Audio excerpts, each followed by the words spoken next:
There is a new Sam Raimi horror thriller movie out in theaters called Send Help, starring Rachel McAdams and Dylan O'Brien.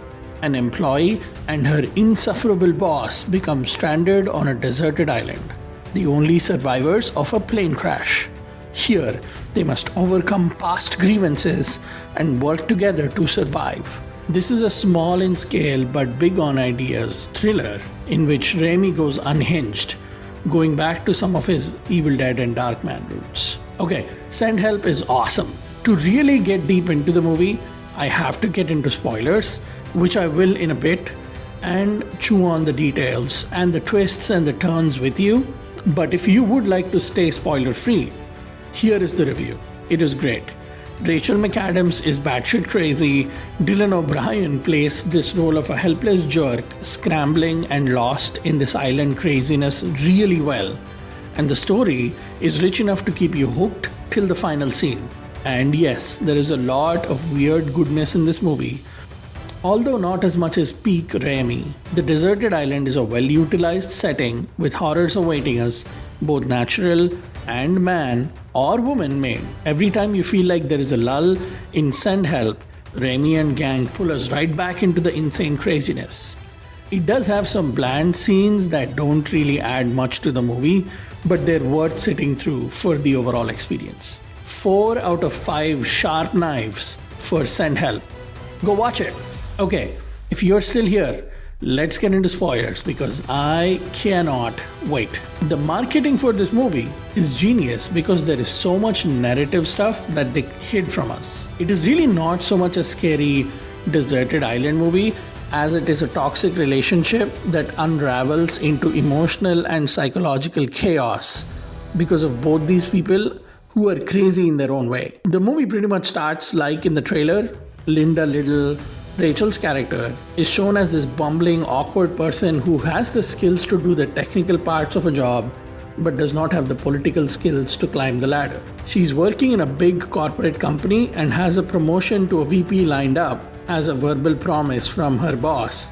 But he dies and his son Bradley takes over, who absolutely cannot stand her. He is very much a rich millennial douchebag type who is doing all the hallmark things of a bad guy in a rom-com. He's hiring his frat buddies, he disrespects everyone around him, and he's hitting on the women left and right, despite having a fiancé. Now, rom-com here is appropriate because what the trailer hides well is that Linda actually has a crush on him. She's talking to her parrot about him, she's complimenting his looks and his shoes, and pretty much thinks her promotion is a lock until she learns that she was passed over by him in favor of his frat buddy for the VP spot. She storms into Bradley's office and confronts him on this. And here you expect him to tell her off and say demeaning things to her. But instead he actually handles it very cunningly like a seasoned executive. I work in a corporate job myself.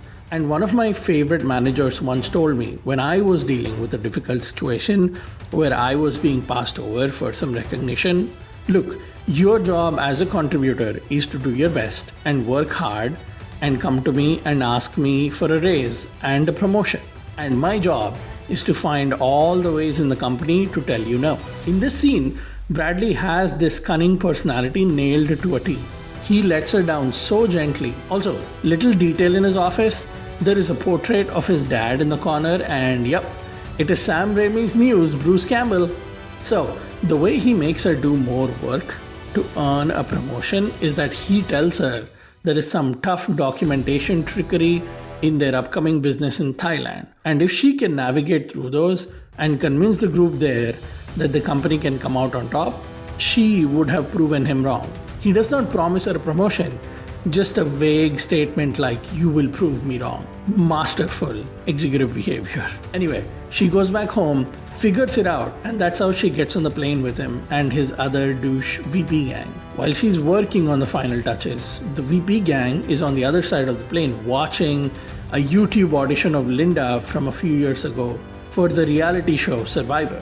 They're all laughing at this video, and in it you can see Linda doing wilderness survival things like starting a fire, building makeshift stuff, and this is basically groundwork to get you ready for what follows.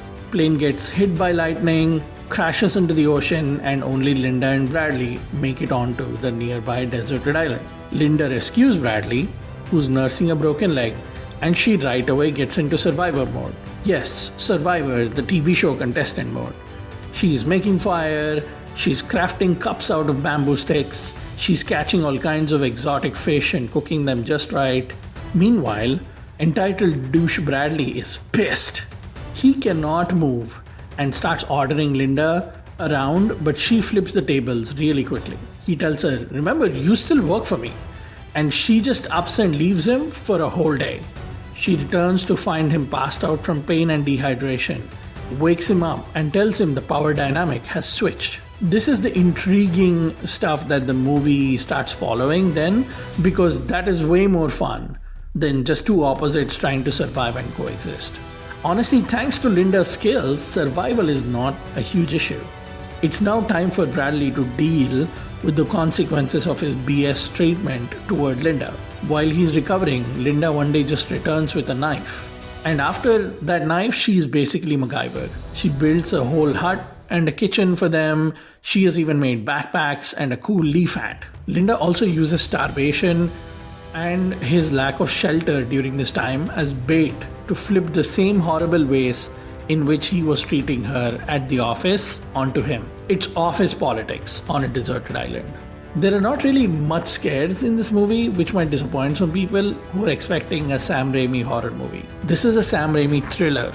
It's much closer to his Spidey and Doctor Strange movies than it is Evil Dead 2.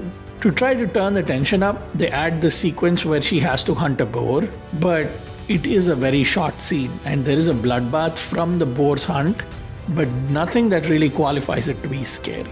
Also a bit disappointed that Raimi went with CGI on the boar's face instead of going full practical. Second wild boar to make an appearance in a couple of months in Hollywood movies, by the way. We just had the Anaconda Jack Black boar, and now it is Send Help boar. So slowly Bradley starts walking again, and Linda takes him to a cliff, and while they try to reach the top, Linda almost falls at a corner, but Bradley saves her. This is a turning point in the movie that kind of makes them friends. And for the next 30 minutes or so, you do see them coexisting and forming a kinship. They also get drunk on some fermented fruit one night, and Linda tells him that she once had an abusive husband who'd drink and beat her. One night, unable to take it anymore, when he got drunk and asked for the car keys, she just gave it to him, knowing full well that it will kill him. Bradley picks up that Linda actually might be quietly a crazy maniac, but he doesn't let her see it. There are also hints of Linda's crush growing into love for Bradley as she nurses him and feeds him and sneakily watches him when he's bathing.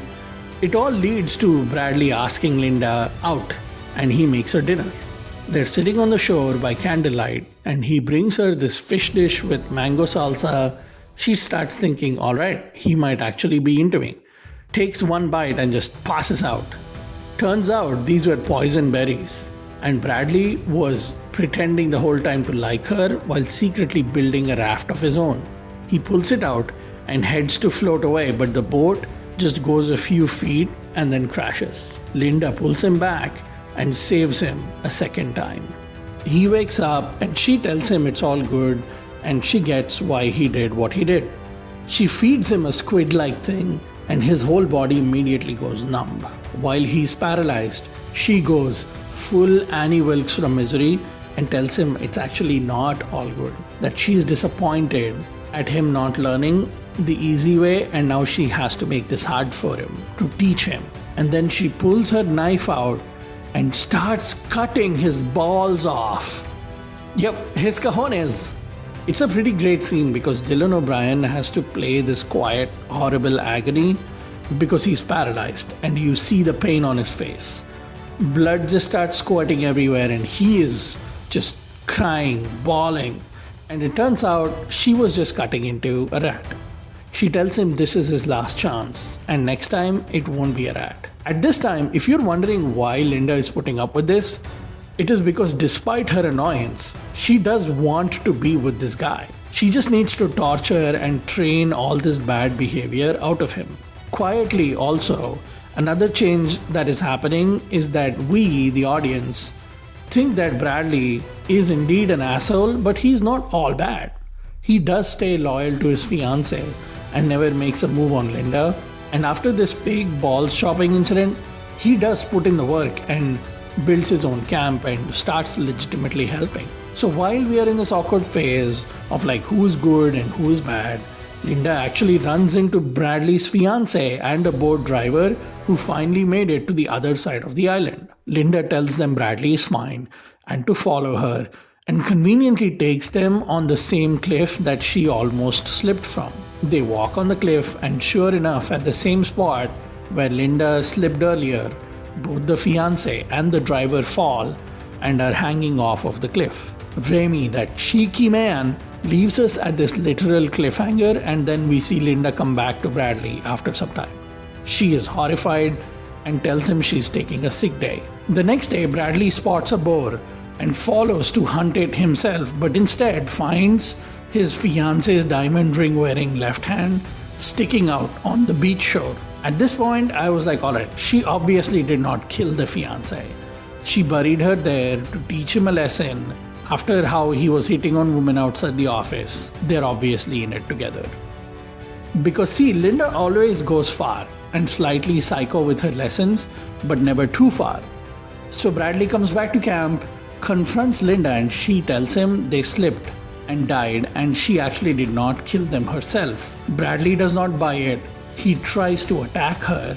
There is a chase and Linda gives him the slip at a corner. Bradley turns and boom, right there is a mansion built right into the edge of the island. So remember when she brings that knife back early in the movie? Turns out Linda spotted this mansion early on and that's where she found the knife. Her glow up is not just the natural weather. She did find a place to shower and self-care. Bradley enters this mansion and Linda comes on the intercom. She tells him she did kill the fiancé and the driver because she could not let Bradley escape without him having learned his lesson.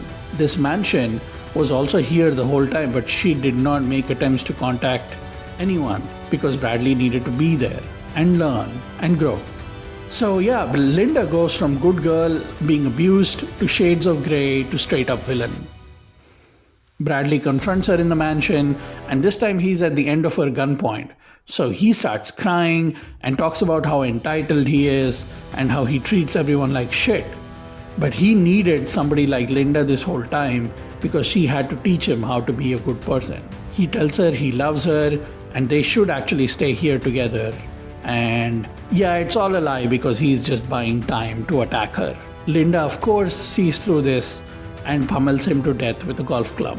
Movie then cuts to a year later where it is Linda on a golf course doing a PR shoot for the company. With all the other execs now dead, she takes over as president and has convinced the world that they all just died in the plane crash and she was the only survivor. What we know though, watching Gordon Gekko Linda, is that the positive versions of work abuse stories lead to justice for the abusers and people leaving bad situations. In a Sam Raimi thriller, that abusee, the victim, just goes full batshit. Bradley was a psychopath, but his treatment of Linda, who already had to do an awful thing to survive an abusive relationship, just turns her into a full psycho killer. There are no happy endings here, man. It is all a nihilist and dog-eat-dog world, and Linda just comes out on top. But the movie is a good time nevertheless. I had fun and loved the twists and the turns, and Rachel McAdams just plays Linda, who turns out is going through her own villain origin story so well that her performance alone is worth watching this movie for. I had a great time watching this. What did you think of Send Help? Did you like the ending? Share your thoughts in the comments and please throw a like on the video if you enjoyed my take. Subscribe to Masala Cinema for more cinematic discussions and reviews. Thanks for watching.